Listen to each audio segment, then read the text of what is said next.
కూటమి ప్రభుత్వం అధికారంలోకి వచ్చి 40 రోజులైంది. రాష్ట్రంలో శాంతి భద్రతలు ఏ విధంగా ఉన్నాయో మనందరం చూస్తూ ఉన్నాం.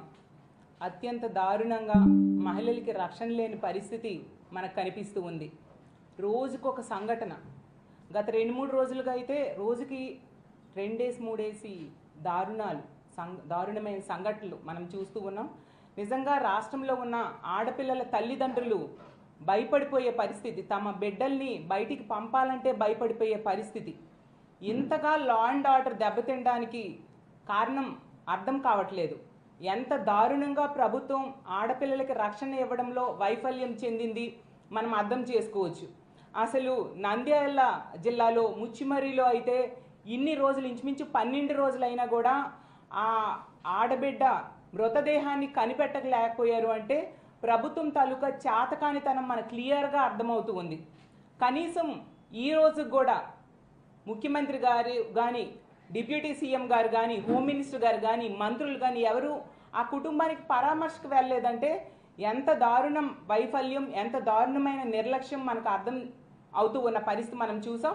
అలాగే తీసుకుంటే ఈ కూటమి ప్రభుత్వం అధికారంలోకి వచ్చిన దగ్గర నుంచి కూడా బుల్డోజర్ సంస్కృతి, బుల్డోజర్లతో వైఎస్ఆర్ కాంగ్రెస్ పార్టీ ఆఫీసుల్ని, అలాగే వైఎస్ఆర్ కాంగ్రెస్ పార్టీ నాయకుల తాలూకా బిల్డింగ్స్ని కొట్టడం మీద దృష్టి పెడుతూ ఉన్నారు కదా. మరి ఆడపిల్లల్ని ఎంత దారుణంగా హత్యలు, అత్యాచారాలు చేస్తున్న వాళ్ళ మీద ఈ బుల్డోజర్స్ని ఎందుకు ఉపయోగించడం లేదు అని నేను అడుగుతూ ఉన్నాను. అసలు ఈరోజు తీసుకుంటే గత కొద్ది రోజులుగా ఇన్ని సంఘటనలు జరుగుతూ ఉన్నా ఎవరు కూడా స్పందించట్లేదు, ఒక రివ్యూలు పెట్టట్లేదు. నిన్ననే క్యాబినెట్ మీటింగ్ అయింది. క్యాబినెట్ మీటింగ్లో దీని మీద ఎందుకు చర్చించలేదు, ఏం చర్యలు తీసుకుంటామో అని ఏ విషయం కూడా మాట్లాడిన పరిస్థితి. అంటే ఆడపిల్లల తాలూకా రక్షణ అనేది అంత ప్రాధాన్యత లేని అంశమా మీ కూటమి ప్రభుత్వానికి అని నేను అడుగుతూ ఉన్నాను.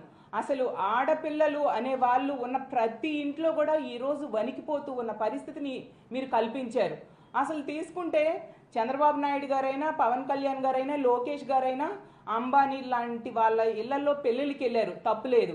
కానీ అదే విధంగా మన రాష్ట్రంలో ఇన్ని సంఘటనలు జరుగుతున్నాయి కదా, వాళ్ళ కుటుంబాలకి పరామర్శకు వెళ్ళాలనేసి మీకు గుర్తుకు రాలేదా అని నేను అడుగుతూ ఉన్నాను. హోమ్ మినిస్టర్ గారు అయితే ఈ కూటమి ప్రభుత్వం అధికారంలోకి వచ్చిన వెంటనే ఆవిడ చెప్పారు, మా కూటమి ప్రభుత్వం అధికారంలోకి వచ్చింది, ఈ రాష్ట్రంలో ఉన్న ఆడపిల్లలందరూ కూడా ప్రశాంతంగా నిద్రపోవచ్చు అని చెప్పి.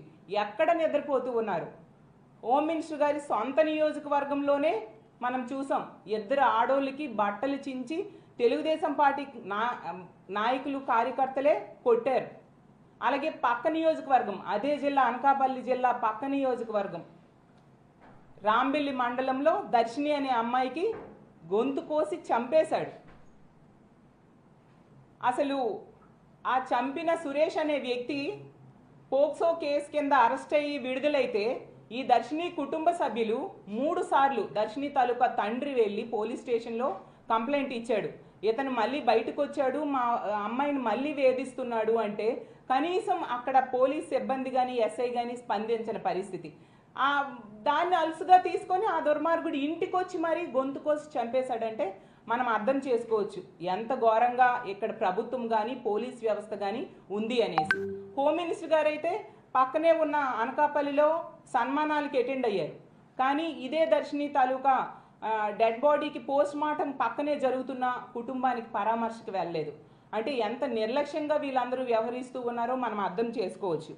అలాగే అసలు లా అండ్ ఆర్డర్ ఇంతగా దెబ్బతినడానికి కారణం ఏంటంటే ఈ కూటమి ప్రభుత్వం అధికారంలోకి వచ్చిన దగ్గర నుంచి చూస్తూ ఉన్నాను, వీళ్ళు ఎంతసేపు వైఎస్ఆర్ కాంగ్రెస్ పార్టీ నాయకుల మీద కక్ష సాధింపులు చేద్దాము, వాళ్ళ బిల్డింగ్స్ లాంటివి ఎలా కూలగొడదాము, ఏ విధంగా వాళ్ళ మీద కేసులు పెడదాము, జగన్మోహన్ రెడ్డి గారి మీదో, మాజీ మంత్రుల మీదో, ఎమ్మెల్యేల మీదో ఏ విధంగా కేసులు పెడదాం అన్న దాని మీద దృష్టి పెట్టారు తప్ప వివక్ష లేకుండా పరిపాలించాలి అనే దాని మీద ఏ కోసైనా దృష్టి పెట్టని పరిస్థితి మనం చూసాం.